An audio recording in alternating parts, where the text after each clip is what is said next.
ایک مرتبہ جرمنی جانا ہوا، شہر کا نام میں ارادتاً نہیں بتاؤں گا، تو وہاں ایک مرتبہ اس عاجز نے کچھ اللہ کی مدد، اللہ کی نصرت کے متعلق بیان کیا۔ بعد میں کھانے کا وقت آ گیا تو کھانے پہ ایک پاکستانی انجینئر صاحب ملے جو وہاں کافی عرصہ سے سیٹلڈ تھے۔ مجھے کہنے لگے جی میں آپ سے ایک بات عرض کروں؟ میں نے کہا کیا؟ کہنے لگے اللہ تعالیٰ مولویوں کی بڑی فیور کرتے ہیں۔ میں نے کہا بات تو سچ ہے۔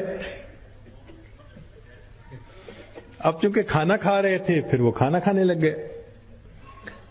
پھر کچھ دیر کے بعد کہنے لگے جی اللہ تعالیٰ مولویوں کی بڑی فیور کرتے ہیں۔ اب میں نے دیکھوں ظاہر میں کہ وہ تو بے شک نہ داڑھی تھی نہ کچھ تھا، ایک عام جیسے انجینئر کی زندگی ہوتی ہے، ایک خوبصورت نوجوان تھا عام زندگی گزارنے والا۔ جب کھانا ختم ہونے لگا نا تو پھر ذرا میرے وہ قریب ہو کے بیٹھ گیا، پھر کہتا ہے جی اللہ تعالیٰ مولویوں کی بڑی فیور کرتا۔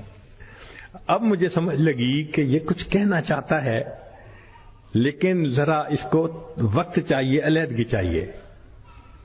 تو وہ ہم لوگ الگ کرسیوں پہ جا کے بیٹھ گئے۔ میں نے ان سے پوچھا آپ کیا کہنا چاہتے ہیں جو بےتاب ہیں اتنی دیر سے؟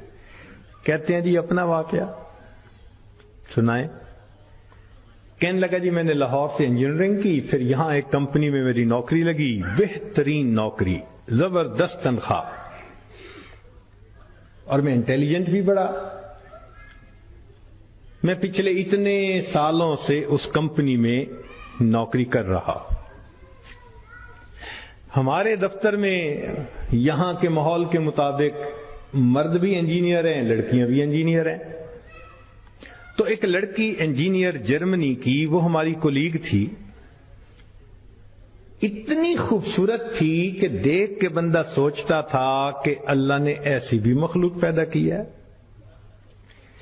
اور اس کے ساتھ ساتھ اتنی ذہین اور اتنے اچھے اخلاق والی کہ دفتر کے جتنے جوان لڑکے تھے ہر ایک وش کرتا تھا کہ میرے ساتھ اس کا تعلق جڑ جائے۔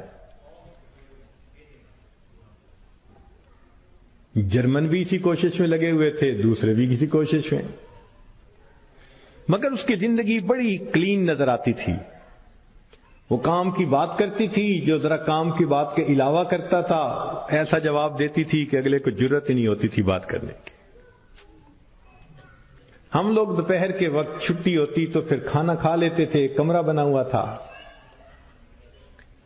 ایک دن میں نے کھانا نہ کھایا، پھر دوسرے دن کھانا بھی نہ کھایا، تیسرے دن جب میں نے کھانا نہ کھایا تو اس نے مجھ سے پوچھ لیا کہ فلاں آج کل آپ دوپہر میں کھانا نہیں کھا رہے؟ میں نے کہا اس لیے کہ وہ میں مسلمان ہوں اور ہمارا رمضان المبارک شروع ہو گیا ہے اور میں فاسٹنگ کر رہا ہوں۔ اس نے کہا یہ کیا ہوتی ہے؟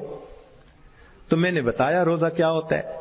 اس کو تھوڑا انٹرسٹ فیل ہوا، کہنے لگا میرے لیے تو بہت ہی اچھا ٹاپک مل گیا۔ میں نے بھی کھول کھول کے بتایا فاسٹنگ کیا ہوتی ہے، اور اس کے انٹرسٹ کو دیکھ کے کہا اچھا میں باقی باتیں تمہیں کل بتاؤں گا۔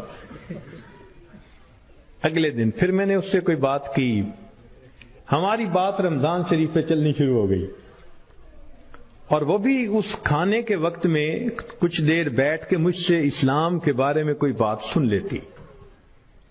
میری کوشش یہ تھی کہ رمضان شریف کے دوران میری بات چیت اتنی شروع ہو جائے کہ کمفرٹیبلی ہم ایک دوسرے سے کمیونیکیٹ کرنے لگ جائیں۔ جرمن لڑکے مجھے دیکھتے تو وہ مجھ سے بڑے خفا ہوتے، یہ اس کے ساتھ بیٹھ کے کیوں 10 منٹ باتیں کرتا ہے؟ بھائی جب سے ہم سے 1 منٹ بھی بات نہیں کرتی۔ خیر رمضان شریف ہونے تک مجھے اتنا اندازہ ہو گیا کہ اس کے ذہن میں اسلام کے بارے میں مزید جاننے کا بھی شوق موجود ہے۔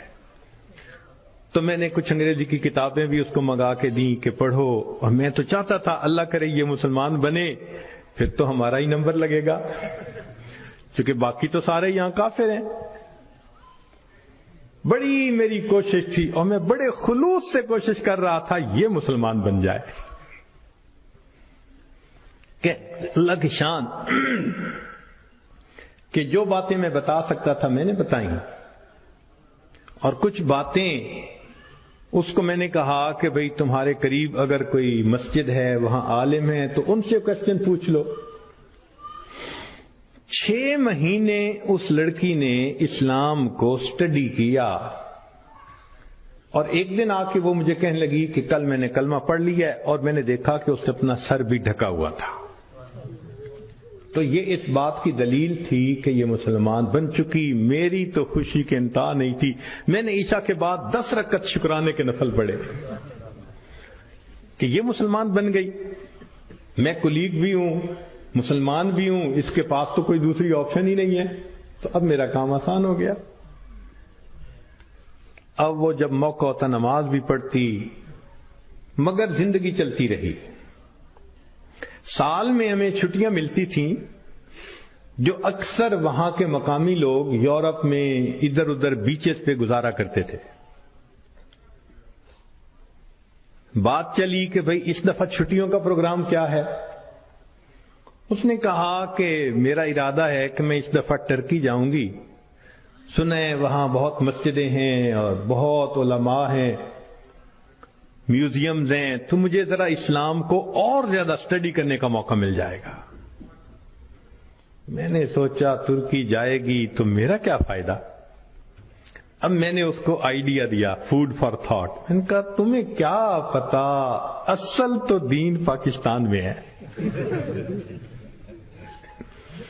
اتنی مسجدیں ہیں، اتنے یہ علماء ہیں، اتنے فلاں ہیں۔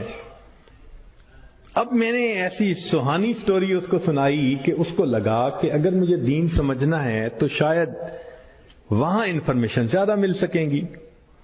اور ادھر میں نے اپنی امی کو فون بھی کر دیا، امی میں کوشش کر رہا ہوں کہ یہاں سے ایک لڑکی آ جائے پاکستان، بس اس کو پھر آپ شادی کے لیے تیار کرنا، یہ آپ کا کام ہوگا۔ امی نے کہا بیٹا بات ہی کوئی نہیں۔ میری بہن ایک ایم اے انگلش تھی، ایک ایم اے اکنامکس تھی، بہنوں نے بھی کہا تم ایک دفعہ لے آؤ اس کو، ہم اس کو تیار کر لیں گی، مسئلہ ہی کوئی نہیں۔ اب میری کوشش کہ کسی طرح یہ سفر کرے۔ 2-3 دن وہ سوچتی رہی، پھر اس نے کہا کہ اچھا ٹھیک، میں نے ارادہ کیا ہے کہ ان چھٹیوں میں پاکستان جاؤں گی، مگر میں اپنی ارینجمنٹ خود کروں گی، تم فلائٹ نمبر بس بتا دو کب جا رہے ہو۔ تو میں نے کہا ٹھیک۔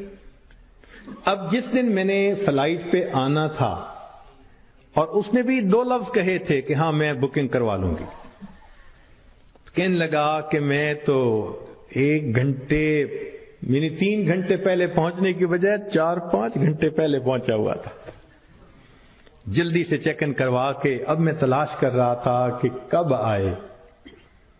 خیر اس کو آنے میں کچھ دیر ہو گئی، مگر میں نے دیکھا کہ وہ آ گئی تو میں بڑا مطمئن ہو گیا، اب یہ پاکستان آ رہی ہے۔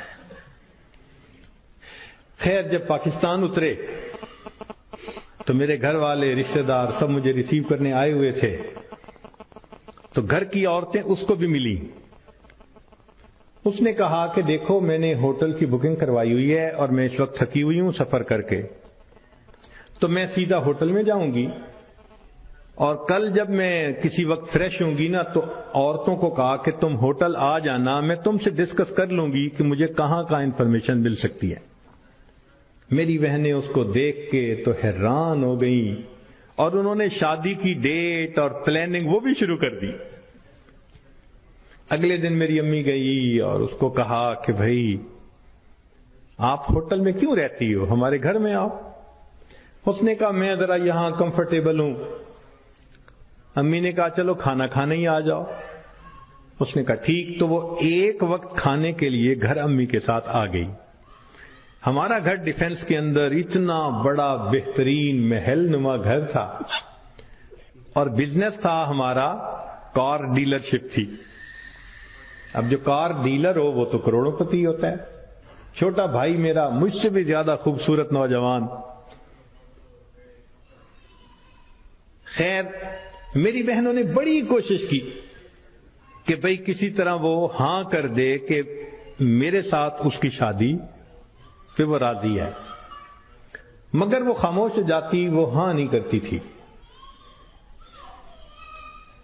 پریشانی ہونے لگ گئی، دن گزر رہے ہیں اور ہاں نہیں کر رہی ہے. تو کہنے لگے کہ ایک دن جو ہے امی نے کہا کہ بیٹا اگر تم سے وہ راضی نہیں تو تمہارا چھوٹا بھائی بھی تو ہے، ہم اس کی آپشن دے دیتے ہیں. میں نے کہا ٹھیک ہے کوئی بات نہیں. امی نے چھوٹے بھائی کی آپشن دے دی. وہ سن کے پھر چپ ہو گئی. حتیٰ کہ آدھے سے زیادہ دن گزر گئے. فرض کرو 20 دن اس نے رہنا تھا تو 10-12 دن گزر گئے. اب امی کو ذرا فکر ہونے لگ گئی کہ یہ نہیں مانے گی. ہم پریشان بھی تھے. اللہ کی شان، ایک دن وہ امی کے ساتھ بیٹھی بات چیت کر رہی تھی. کچھ کہنے لگا میرے ایک چچا ہیں، تبلیغی بندے ہیں، سارا دن مسجد میں پڑے رہتے ہیں اور کام ہی کوئی نہیں ان کو. ان کا ایک بیٹا ہے اور اس بیٹے کو انہوں نے جامعہ اشرفیہ سے مولوی بنا دیا. وہ چونکہ میرے امی کے قریبی رشتہ دار ہیں تو وہ نوجوان ہمارے گھر آیا امی کو کوئی چیز دینے کے لیے. تو اس لڑکی کی ذرا دور سے نظر پڑ گئی کہ ایک بندہ ہے، داڑھی والا بھی ہے، ٹوپی بھی ہے اور وضاقتہ بھی دینی ہے. اس نے میری امی سے پوچھ لیا یہ کون ہے؟ اس نے کہا یہ میرے دیور کا بیٹا ہے، عالم ہے. اس نے کہا اچھا میں نے جو کچھ مسئلے پوچھنے تھے وہ میں اس سے پوچھ سکتی ہوں؟ امی نے کہا ہاں. کہنے لگا امی نے وہ مولوی صاحب کو بلا لیا اور وہ مولوی صاحب آ کے یوں نگاہیں نیچی کر کے کھڑے ہو گئے. یہ اس نے 1-2 باتیں پوچھی، اس نے آگے سے جواب دیا اور جیسے روٹھا ہوا بندہ ہوتا ہے وہ مولوی صاحب چلے گئے.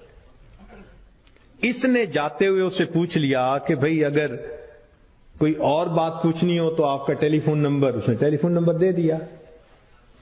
1-2 دن ٹیلی فون پہ یہ اس سے بات کرتی رہی. کہنے لگے کہ چوتھے دن ہمیں پتا چلا کہ لڑکی نے اس سے خود بات کی، کیا تم مجھ سے نکاح کرنا چاہتے ہو؟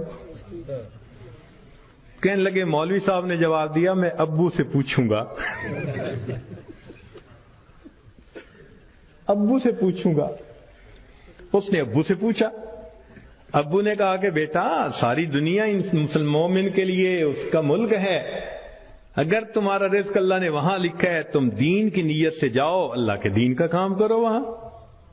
کہنے لگا لڑکے نے ہاں کر دی. اگلے دن اس نے کیا کیا کہ وہ لڑکے نے اپنے 2-4 رشتہ داروں کو بلا لیا، سادگی کے ساتھ نکاح ہو گیا. لڑکی اس کو لے کے اسلام آباد ایمبیسی چلی گئی اور ایمبیسی میں اس نے اپنا سٹیٹس دکھایا، پورا دکھا کے کہا کہ میں آئی تھی چھٹیاں گزارنے، اس کے ساتھ میرا نکاح ہو گیا ہے، کاغذات ہوتے رہیں گے، میں نے ہے 4 دن میں واپس جانا، کیا آپ اس کا ملٹیپل ویزا لگا سکتے ہیں؟ کہنے لگے کونسلر کو اس کی پرسنالٹی، اس کی بات چیت، اس کی نوکری اتنی جسٹیفیکیشن نظر آئی، اس نے چھوٹتے ہی 5 سال کا ملٹیپل ویزا لگا دیا. کہنے لگا چھٹیاں ختم ہونی تھی، وہ لڑکی اپنے وہ جو مولوی صاحب خاوند تھے ان کے ساتھ چلی گئی. محنت میں نے کی، اللہ نے فیور مولوی کی کر دی.